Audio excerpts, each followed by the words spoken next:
So, now without further ado, it is my pleasure to introduce today's first speaker, Dorothy Advincula, Senior Vice President with Ipsos's Media Development Team.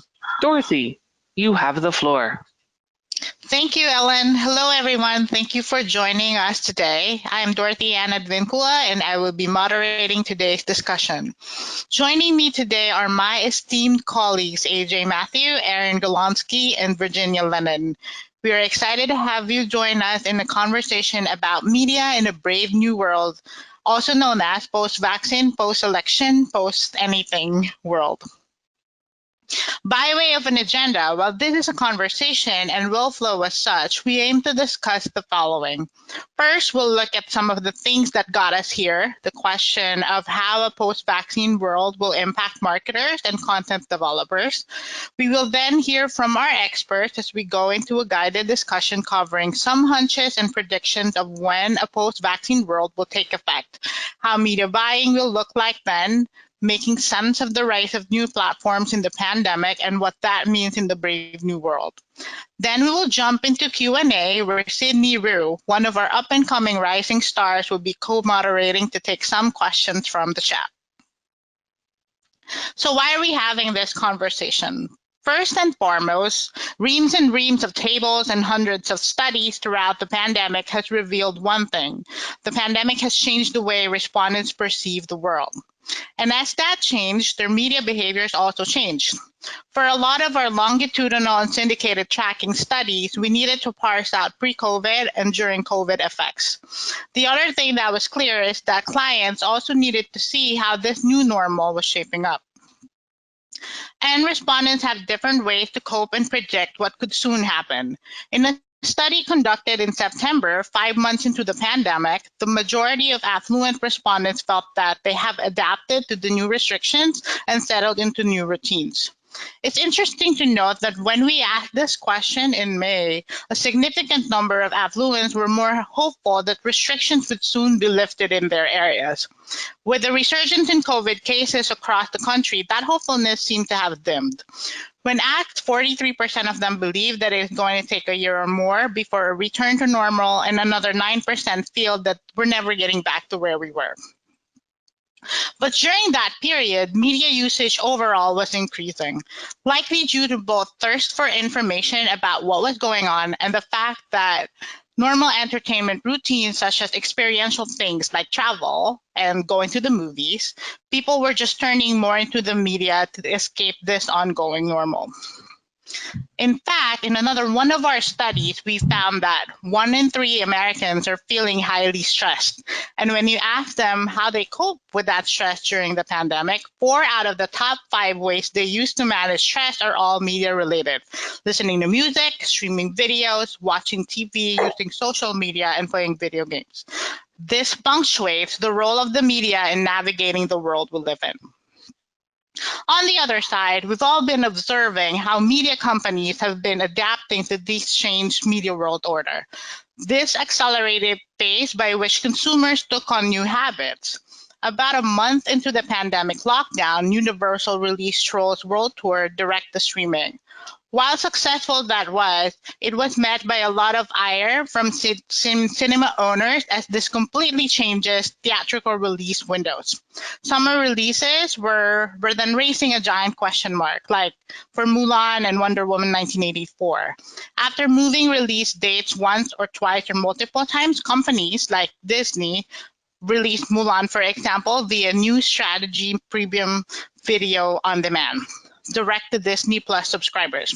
And more recently, and I'm excited about this, Warner Brothers also announced that Wonder Woman will come to theaters and also on HBO Max on the same day on Christmas.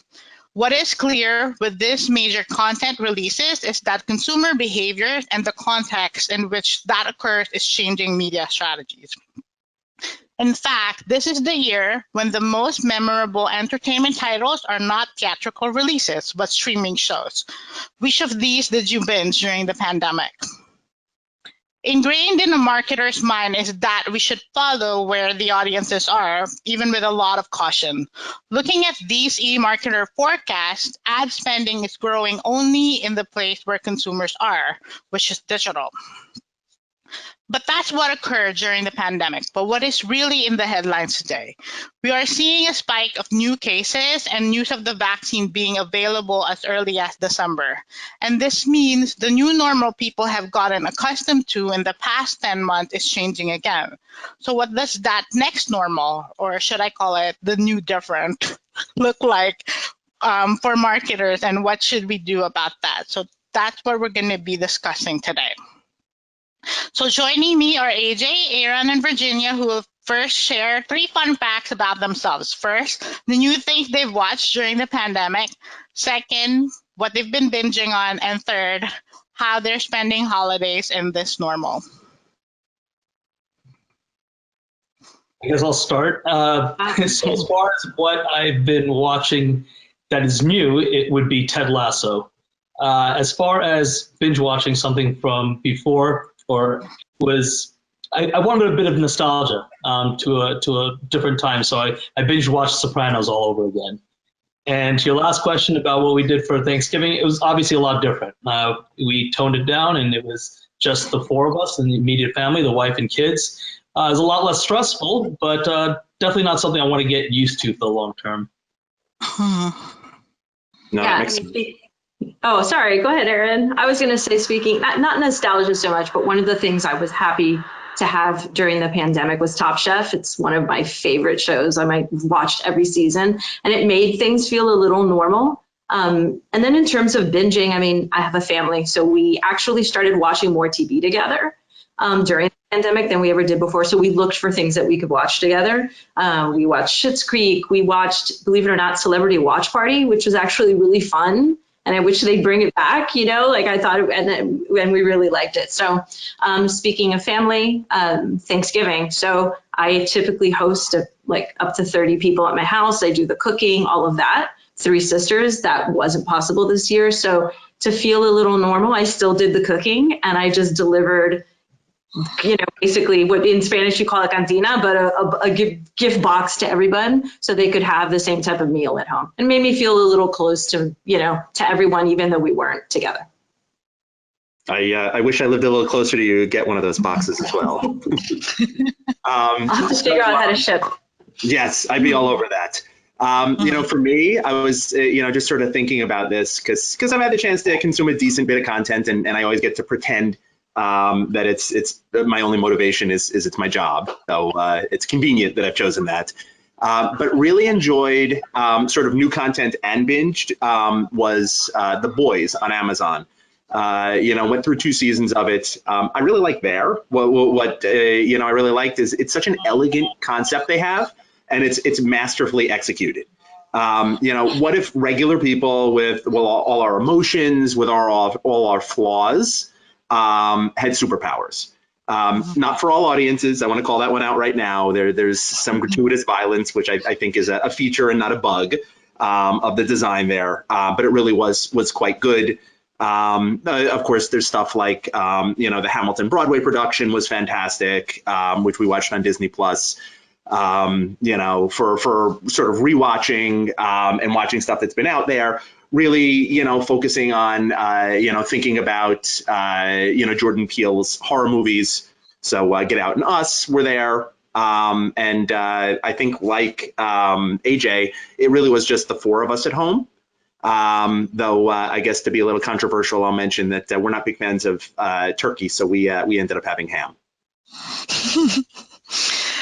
Well, as for me, I cannot stop obsessing about, raving about The Queen's Gambit. So that's my latest kind of binge. But in terms of like old movies that I've been kind of rewatching, I'm actually trying to rewatch all the episodes of Grey's Anatomy and also Lost. I don't know. They're completely different genres, but it just takes me away from all of this thing.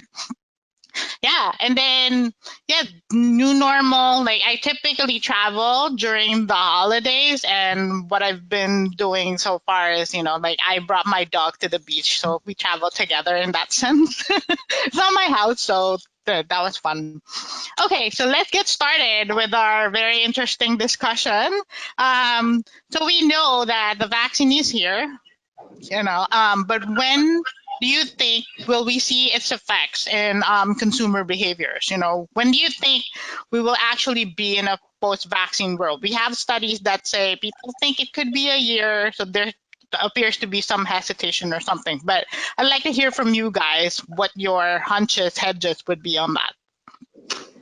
Yeah, I to your point, the vaccine is here, right? In the U.S., the chief of Operation Warp Speed has said that over the next 6 months, there'll be enough coronavirus vaccines, right, to make sure everyone gets one. And, their target is hopefully by the middle of the year. So June, everyone will be, immunized. I don't know about that, but also globally in places like the UK, that could actually be sooner.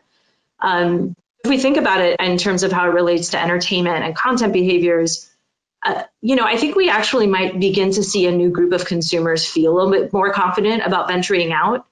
A lot of the data that we've looked at and when we've asked consumers questions like, what do you most want to do when the pandemic's over? Like going to the movies is a big one. Going to a concert is a big one. Things that, require you to leave the house. And while, you talked about those stats earlier, Dorothy, I think it was like 9% said we'll never get back to normal. 43% said it might take a year or so. Even within that 43%, there may be some people willing to go to the movies because people really, really want to do that. And they're feeling more confident. So also, if you think about that, middle of June, it could mean when you think about some summer titles that some of the movie studios might dip back in with a big release of a summer title to see how that goes. And we'll have to see how Wonder Woman goes, right, with that hybrid approach. That could still be something that is really viable at that time. I think you will see more people in the movies. But how comfortable they will be is a bit of an unknown. I think it also applies to live events. You've seen not just movie studios have to pivot, but you've seen, kind of events and virtual, events that have happened. So if you think about like Comic-Con, they had a virtual event. If you think about how Warner Brothers had 2 days of fandom, which did really, really well for them, those are things that will probably continue into the next year. Probably not those large scale events. I think that probably will take a little longer than people feeling comfortable, maybe even distance in a movie theater. I mean, in terms of that uncertainty, what it means like for streamers and linear and digital, video providers is that probably a lot of that 2020 behaviors should hold, right? There's the need for new and exciting content, leaning into things that are nostalgic and things people can binge. And that need to provide sort of big titles, which a lot of the streamers have been doing, to draw in subscribers and viewers and keep them with that variety of content. Because if you think about we're going into 2021, whether we're post-vaccine or not, a lot of consumers are feeling economic hardships already. So you will begin to potentially see consumers reevaluate how many services can I subscribe to? And that's really going to depend on what the value proposition and the content that they're getting out of this. So I would definitely say post-vaccine world, even in that, the impacts to think about are like churn. You want trials and you want titles, No, that makes a lot of sense. You covered a lot of really cool topics here. One that I've been thinking a lot about and doing some research on as well and trying to figure out is specifically that movie experience. Is certainly, I've seen the data you have. I see that there's demand for it. At the same hand, when I just literally bought a TV for under $250, it's 65 inches, 4K, UHD, HDR, that comes with Android TV. So out of the box, I can use all the services there. I think there's a part of the market that can address this and how it's like, do I want to go back to the theater? And so I still wonder, I'm not saying the death of theater, movie theaters, but like, is that going to weigh going forward in a post-vaccine world? And I hate to be the pessimist here. Go ahead, AJ. Sorry. I hate to be the pessimist here, but when we think about the vaccine, which is great, there's still a lot of unknowns here. And we don't know, for example, how long is this vaccine going to last? Do we have to get another one in a year? Or is it sooner than that?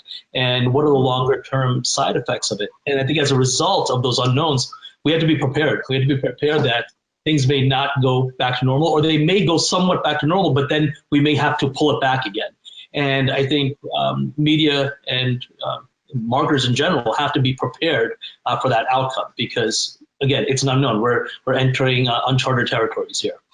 I honestly think back to normal is never happening. Like, and I don't mean the 9% like doom and gloom. I just mean people's like, if we're talking about content consumption behaviors, there is no back to normal, right? If any pandemic maybe accelerated some things, you know, even movie attendance, right? A lot of people had already bought that big screen, Aaron, and were already looking for titles. And there was a lot of conversations about, you know, should you release straight to, you know, to streaming? You know, what kind of titles might you do that for? Where does it make economic sense? So this has actually been a trial for some of that out of need, right? And so I don't know that anything will go back to normal, but I do think for movie theaters, it is an experience, and a lot of people love that experience. And it is and it's a night out, and it's an event. And I think we were talking about it. You know, if you know disproportionately, you know, Hispanics. African Americans disproportionately over-index, right, for going to the movie theater compared to population, and they tend to go with their families, and it's an event. So I think more people might venture to the movies than we think. Won't be a mass, and I don't know that it'll ever go back to what theatrical sales were before the pandemic. But I think there's definitely opportunities with certain titles, and people will go. You know, if Tenet released in August of next year, a lot of people would go because Chris Nolan pulls in a lot of people. You know, they went even during pandemic, you know, maybe not to the extent that they wish, but they did go. So it'll be interesting to see.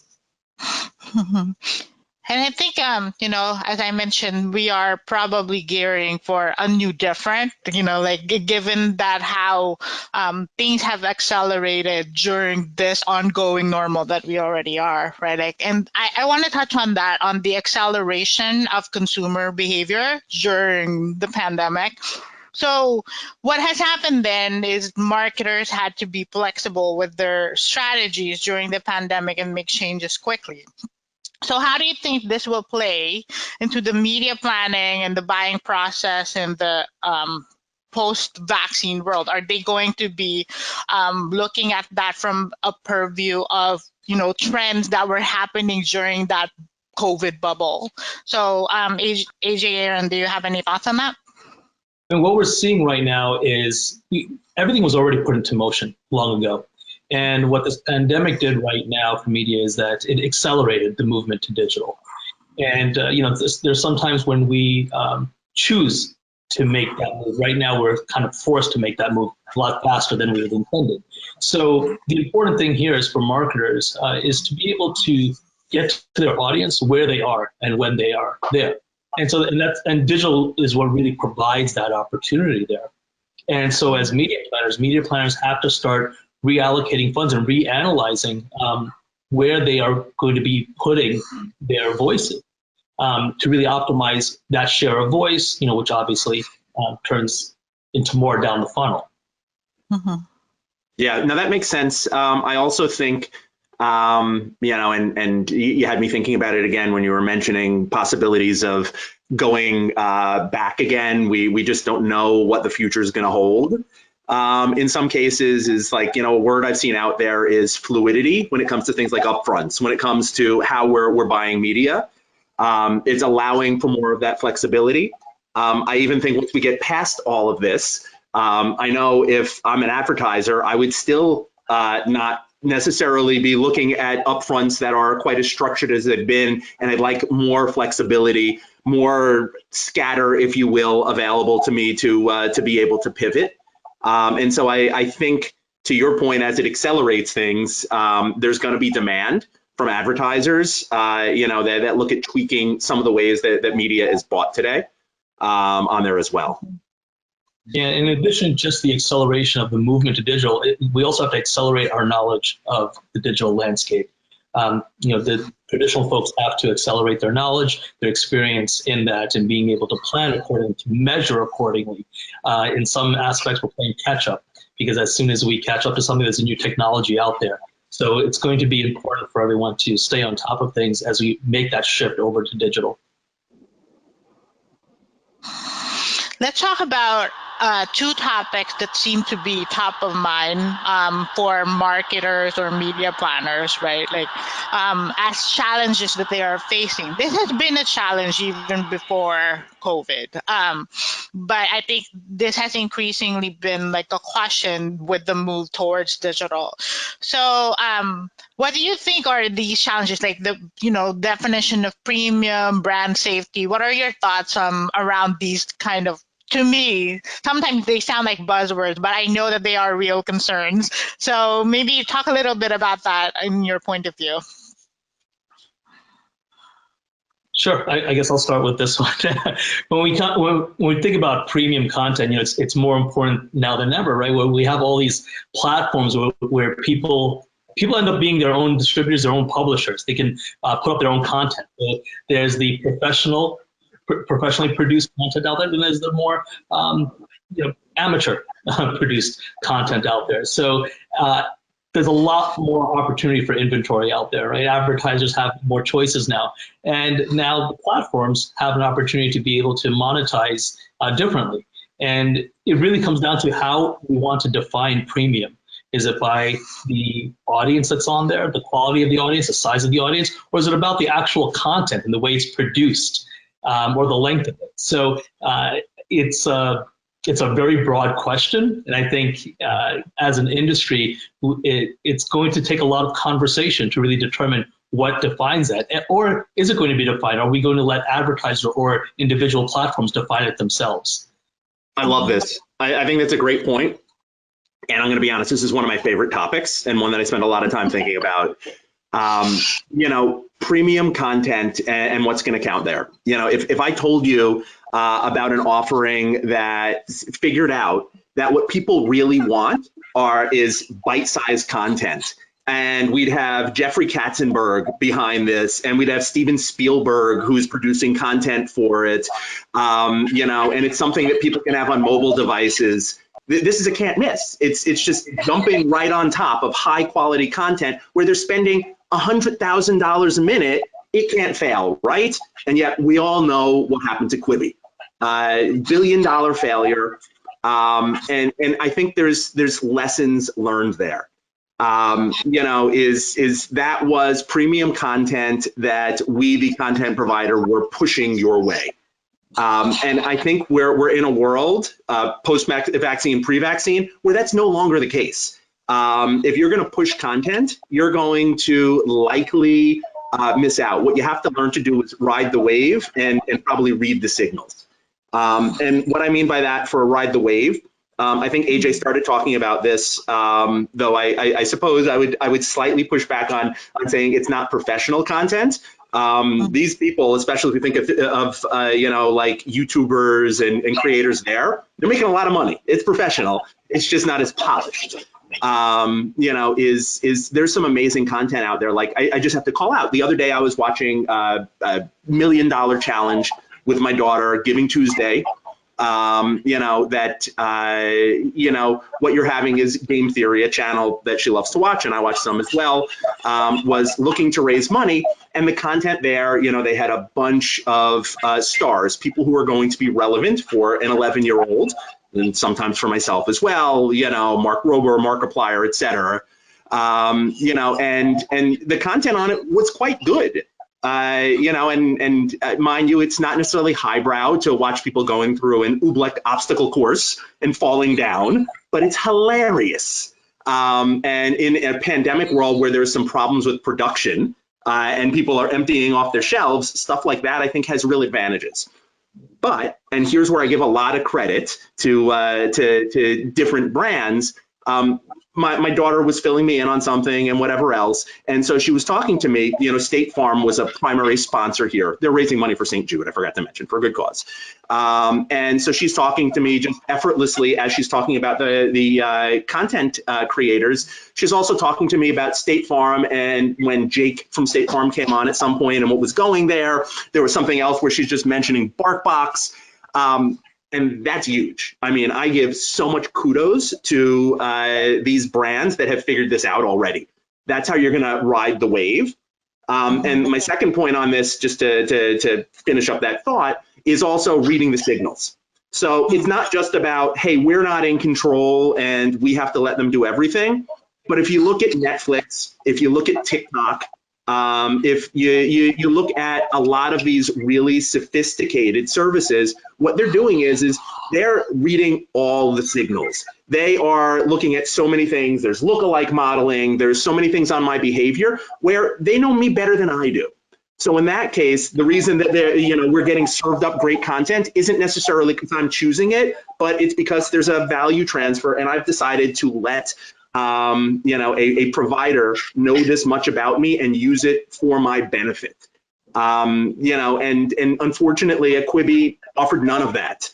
And it wasn't even for short form things. There wasn't even any easy way to share. So unfortunately, I think that's a very expensive lesson learned. But I think there's a lot here when we're thinking about what the future needs to be of content. I think from the content there's a lot of have tons to say, but I think I'll be succinct about it. I'll try. I think what's interesting about Quibi, and we're talking about premium content, and we're talking about short form, is this idea that consumers want short form content. So let's give them really what we decide is premium content. And maybe it's they like a certain type of content in a short form. So it's not necessarily the length, but it's what they're watching. And what are we to say? In some ways, marketers, I think, have to take risks with the idea of what is premium and what is not premium, because if a consumer is spending a good amount of their time, if my 14-year-old is spending as much time as she is on TikTok, that's premium to her. It's her time. So this definition of premium content, so I think marketers have to take a little bit more risk in terms of what is safe or not safe, because in user-generated content, you don't, things are going to come up that will, Ocean Spray would have never hired a guy to ride his, his skateboard, a guy in Iowa, and listening Fleetwood Mac, and that was huge. They would have not considered that necessarily safe. A guy living in his brother's front yard with no electricity in his, trailer. And yet, look at what this did for Ocean Spray and Cranberry, and it was sold out for weeks. So there, and to replicate that is very difficult. So the idea of leaning into these, what is premium or not premium, and taking a little bit more risk, and not being so prescriptive. Because again, when it comes to user-generated content, for example, someone could have decided that we needed a Ratatouille musical, and people would have been like, what? We don't need a Ratatouille musical. Why would I need that? Right? But guess what? Just through user-generated content on TikTok and one person creating a song, it's gone viral. And now there's an entire musical created by different people and set designers who have leaned into creating sets. And so here's some really amazing content and what's premium to the people who are watching it. And so advertisers and marketers can leverage that. Very interesting POVs. My mind is just blown away. I have my own, but I'll reserve for another day, because I think just that topic alone would take us 3 hours to talk amongst ourselves. Yeah. So let's talk about a point that Virginia has pointed out earlier about churn. Because when it comes to platforms, churn is going to be a real thing in the post-vaccine world, even during the pandemic, I would say. So what will we expect from platforms, because consumers have been sampling them, based on consumer expectations, what do you think platforms should be doing to either address the churn or face the churn? Virginia, do you have thoughts on that? Yeah, listen, there has to be value proposition, right? So, and value proposition can come across many different things. You have to know who's on your platform.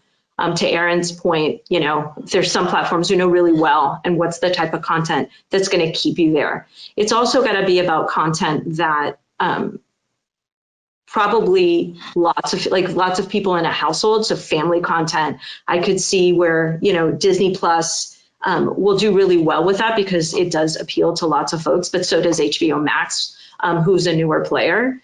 So what does it mean for churn?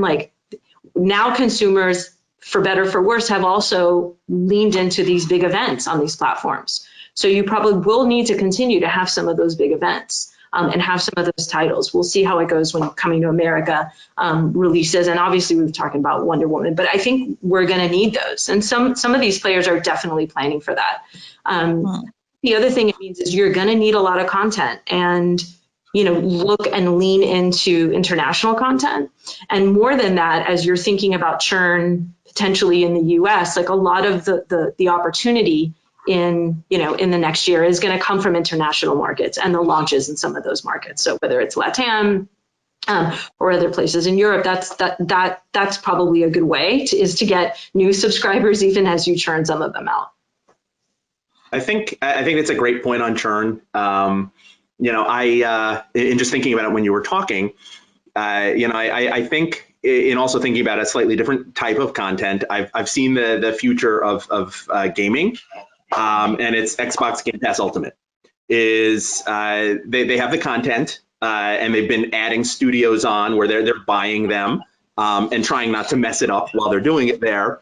At the same time, what we have going on is it's social. They're gamifying it where you can go on missions for logging in every day, for whatever else is going there. So they're figuring out the right way to engage with you to make it feel like something that you don't want to leave. And I think that's going to be critical. And by the way, that doesn't mean that some service that offers quick videos should start to gamify things. People playing video games clearly want to gamify. People in another circumstance may not. I don't know, but it's really figuring out what's the right way to connect with them, to hold them on there, use the buzzwords, ecosystem, whatever else, but give people no good reason to leave. And even though, there's that, PlayStation has a competitor, Google Stadia, et cetera, is the competition's there as always. So to your point, what's that value prop? And I think you really covered it well. Great. We have 2 minutes before we go into Q&A, but I do want to touch on a topic that's probably near and dear to some of us or most of us. Speaking of content, we saw a drop in sports viewership. So do you anticipate this trend to be durable? Because I think it's got both like an experiential thing, like no people get to go to the stadiums now to watch actual live sport. So what are your thoughts on sports viewership? Yeah, I'll jump in on that one first, as I'm certainly passionate about the topic. It's interesting because we've seen such dramatic numbers. At first, I think news came out about the NBA and people went for some narratives about politics. And then there was the NHL, and then there was golf, and then there was tennis, and then and you get the point, so there's something going on here. I think there's a combination of short and long-term factors, that are having an effect. Moving a lot of things that otherwise would happen in the spring when viewership tends to be higher to the summer, I'm sure didn't help. Moving everything on top of each other. If I have so much, sports to watch, yes, yay for me, and I felt good about it as a consumer. At the same time, I certainly didn't watch everything. Still doing my best to remain employed, raise a family, and all those other things that take up time. So there's only so much you can spend your time doing that. And then let's not forget, by the way, if we're talking about competition of things, we had a relatively engaging presidential election that's getting people's attention. There's pandemic news. There's a lot of stuff going on that I think really set up some short-term factors. With that said, I've been seeing numbers is younger millennials and Gen Z are turning away from sport. They don't hate it. They're not running away from it, but there's less interest. There's things like, if you start thinking about CTE in the NFL, that when you start having fewer people playing sports, you're going to have fewer watch it. Or then you have baseball, which I still love, though I will admit, it's a struggle sometimes to watch a 3-hour game after a number, 162 games a year. Yeah, I mean, again, I'll go to the idea of like how we think of things and then how consumers think of things. So you talked about Gen Z and younger millennials turning away from sports. They're turning away from the traditional ways that we're used to consuming sports, right? On broadcast, primarily, right? But many of them are turning to streaming it on digital, streaming whole games, or even what I like to call snackable sports. Where my son's 17-year-old, he plays football, he plays baseball, he loves everything sports, and won't sit and watch a whole game. Like start to finish necessarily. He's watching on his phone, he's watching, what he's gaming at the same time, and he's snacking the highlights. So we're watching the Dolphin game the other day. It was this great play. I'm like, hey, Quinn, you got to come see this play. He'd already seen it.